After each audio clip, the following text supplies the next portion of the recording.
Hey, welcome to RCKicks. On today's show, well, we're going to be checking out this little lot. Now, I'm currently working on some big projects in the background that are taking up quite a bit of time, and I didn't want to leave the channel for a while, so I thought I would do a quick unboxing of some projects that are currently in the works, just to show you what's come in, while I focus on those bigger projects that are going to have a big impact on the show later on in the year.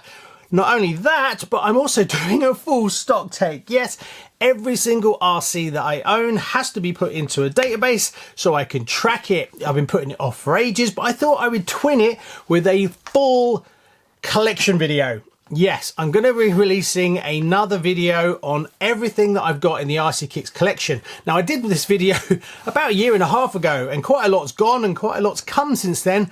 And I know a lot of you like to see the random collection that I have, but it's grown to the point where that's not as easy as you'd think, as the last video was about an hour and 40 minutes, and going on what I've done already, I think it's going to be 2.5 hours. But my plan is, before you go, oh my God, I'm not going to watch a 2.5 hour video. So I'm going to create chapters, and then I'm going to make it, and I'm going to group them into manufacturers and then kind of genre in that manufacturer, like road car, rally car, buggy, to make it easier for people to go and look at the things they're interested in. As it turns out, I may have gone a little bit mad over the last year and a half, as the collection seems to have grown a lot, and I haven't even really noticed it. Anyway, while that's going on, as well as another big project that you're going to be interested in, I thought I'd show you these. This is what's turned up over the last week or so. So the first one we're going to kick off with is this one, and it says Ralo on it. So I wonder what that is. Now, I did the rally on the show recently, and I was blown away by how good it was, but also the whole wheelbase and the body that came with it. I saw much more potential, so I spoke to Ralo and said, hey, could you send me a few bits, as I'd like to do another video. So the plan is, in an upcoming video, I'm going to be using what's in this box, but I thought, hey, now would be a good time to show you what I actually asked for. And now they've sent me, the first thing was a full body, and I wanted one like this, which is clear, because I think it'd be a much better way to go would be to get some MCI decals and do a proper rally body. So there's quite a few options available, and I love the detail that they did with this, with all the lights and everything. So should be able to make it look really impressive. Not only that, but they also sent me a ton of parts to upgrade it. So let's have a quick look. So because it's going to look like a real rally car, what I wanted to do is I wanted to make it as realistic as possible. So they do these as an upgrade, which is the alloy discs, but also they've got little alloy calipers as well. So I thought that would look really cool. A couple of those in here somewhere. Yeah, there's 2 sets. So that should add a little bit more detail to it, as well as I'll try and find some other wheels. They also have sent some universal drive shafts. Now, the reason they sent these is because they're shorter. Why would they send a shorter drive shafts, I hear you cry? Well, they also sent shorter turnbuckles as well, which means, well, it's pretty obvious really, we're going to adjust the track width and bring it in. Why would we do that? Some anti-roll bars, the servo mount in alloy, which is really nice. Then they sent me some hubs. So what have we got? Rear and front hubs in alloy, which would be a nice little upgrade for them. So I'll fit those as well. Then what I asked for is the upgraded alloy set, so I can upgrade that as well. Now, the one that was really interesting to me was this one. This is the arms to turn the kit to shorten the track. And the reason I wanted to get this is, after I do a video making it look like a real car, I want to get a Tamiya body and do the same thing again. And I'm going to fit these arms, because this will bring in the track of the car to match what you normally see on most Tamiya bodies, so that I can then do another video with a Tamiya body. So really showing you what it's capable of. So that's the plan. There'll be 2 upcoming videos. So that's quite a big project that will be coming probably in the next month or so. Next is this from Team Associated. So I kept an eye out for a second-hand one of these, and I'm really chuffed to say that I finally found one in great condition, so it can go into my collection, but without paying full price. Now, you might have seen this before. This, believe it or not, comes from Andy Robinson at Andy Robinson RC. I found it on eBay and I made him a really cheeky offer, and he was super generous and he accepted so I could add this to the collection. I've changed it around a little bit since it's been on his show. I've just been messing with some of the decals. Now my plans for this when it comes back on the show is I want to replace the body. Now the reasoning behind that is I've got some original Parma decals for the Mellow Yellow Days of Thunder car, and I really wanted to use them, and when I did the Daytona 47 for Tamiya, I did think about putting them on that, and as I ended up doing box art with that, I thought, what am I going to do with those amazingly rare decals? So this is perfect for that. But unfortunately in the UK at the moment, you cannot get bodies for these. They haven't come yet unless you buy a whole car, which obviously that's not going to happen. So I've just got to wait patiently, and hopefully some of them are going to come into the UK. I'm really surprised just how soft this body is. It is super flimsy, and Andy actually backed it all in the silver tape just to make it a little bit stronger, but it's failed anyway. It's cracked across the front here because this is just so soft. I'm amazed. They need to really step up the thickness of these bodies. That it's just so flimsy, and because of the back, it's actually flexing across there, it's cracking across here and along there. The other side is actually worse. Now I know Andy's run this once or twice and that's it, and it's already failed here because there's no real lip.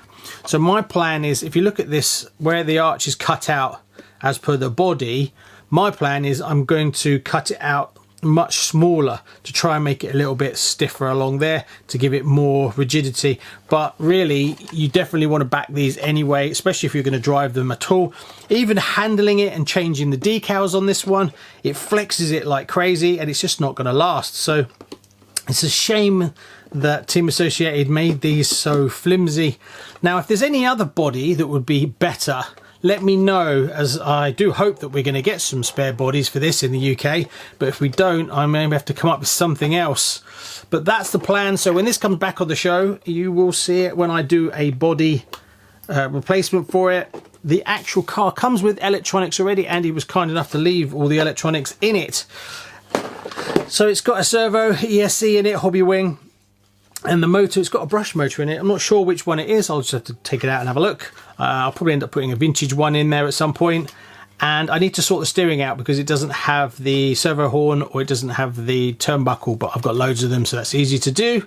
So I'll do that at some point, and then it will go into the collection. It's done almost 0 miles, as you can see, even though he ran it twice. I think once was on tarmac and then once was at a club. So it hasn't really got any scratches at all, which is lovely because it's mint. So there you go, that's another car that will be back on the show probably in the next month or 2, depending on how quickly I can get the body for it. And the last one is this. Really excited for this one. I don't know when I'm going to be able to fit it in because I've got loads of other stuff going on. And it's this, yes, it's the brand new, just released Kyosho Plazma. Now this is a 2-wheel drive car that's going to go into the collection as to join my other ones that I have. And yeah, I have been mulling over whether I should actually try and attempt to paint these, as this could be a real challenge to put the decals on. The only thing is, I don't think I've got the skill set to have the white and the black in between. What I might be able to do is paint that bit silver, orange and blue, and then just have a black line in between them. Do something like that possibly. I'll have to look to see whether this white line is actually part of the decals, as what I might be able to do is paint those as part of the body and then trim out the decals and just lay over the black and white bit. Maybe I need to look at the decals in more detail. This one comes with the optional wing included, which is nice to see, as that was quite a hard one to find back when the Phantom first came out. But this one is obviously 2-wheel drive versus the others, which are 4-wheel drive, so that's going to make this way harder to drive for sure. So let's have a quick look. So we get the usual manual. Is it open? Yeah. Now the quality of Kyosho kits is right up there, so I can highly recommend trying one. So we've got some option parts in here as well. The big upgrade that I found a lot on the Phantom and the CRC2 was the carbon axle. The metal one that comes in the kit is way heavier, so if you're going to run it, that's probably the one to get hold of. They used to be quite difficult to find upgrade parts, but I think now it's not as difficult. But I'm looking forward to building this one. It shouldn't be too difficult, being obviously two-wheel drive instead of four-wheel drive. A lot of the work is going to go into actually just doing the body and painting it up. So there's the decal. So there's quite a lot to do. I didn't realise it had it all across the back as well. It's going to be a bit of a challenge. I'll have to think long and hard before I decide if I'm just going to go with the decals or whether I'm going to paint it up. But this really worries me here. This section that curves over, how you get a decal to go around those sections, especially up here, it's going to be really difficult. And you're going to see it, so it would be really rubbish. Then we've got the rims. Now these are the black ones, exactly the same as the limited edition version. Then we have the body. See, getting the decals around this, well, I don't know, it's a lot, maybe a lot easier than I thought. It's quite bulbous there versus the other ones are much sharper, so they've thinned these ones out. This is much smoother than the other body. I'm looking at them now off camera, and this section here is nowhere near as sharp down. Looks like the first one, the Phantom, was very flat here, and then the second one, the CRC2, was a little bit more bulbous, and then this one, they've totally rounded it off completely. That should make it a bit stronger there as well, because my Phantom actually started breaking here, so this is going to be a lot stronger. So I can see that's probably why they did it, to make the bodies last a little bit longer. Then we have, I need to open this up. We'll open this up in a second and have a look. Oh, it actually comes with the carbon chassis. I didn't know that. See, I've upgraded the chassis on both my CRC2 and the Phantom to the carbon ones from H2RD. So this has now actually got a carbon one in it. So I'm really impressed with that. I wonder if it's got a carbon diff. It has. So this kit's got lots of upgrades on it. It's actually got the carbon diff already, where that was an option before as well. So I'm really surprised. I'll open this up and I'll do a pan shot of everything that you get in it. So I'm really surprised. It's actually got quite a few of the upgrades already in it, which is really nice to see. Then we have the rear wing, which obviously is an option on the other ones. I do like these. They look really good, and I have them on all my cars. Now here's the decals. So it looks like you could probably create the masks to make that work. This is the bit that worries me the most, as you want this to be perfectly smooth, and that could be a bit of a challenge. But I think you could probably, they don't look too difficult. Oh, there's another one underneath there as well. I'm going to cut to these all so you can look at them, but that might, I'm tempted. Should I paint it? Comment below, let me know. So just a quick look at a few projects that you're going to see on the show moving forward. Also, there's a few other really exciting big things that are slowly working their way through, and should be something I can put on the show really soon, that hopefully you're going to be as excited as I am. Anyway, thanks very much. Please like and subscribe. See you on the next one. Bye-bye.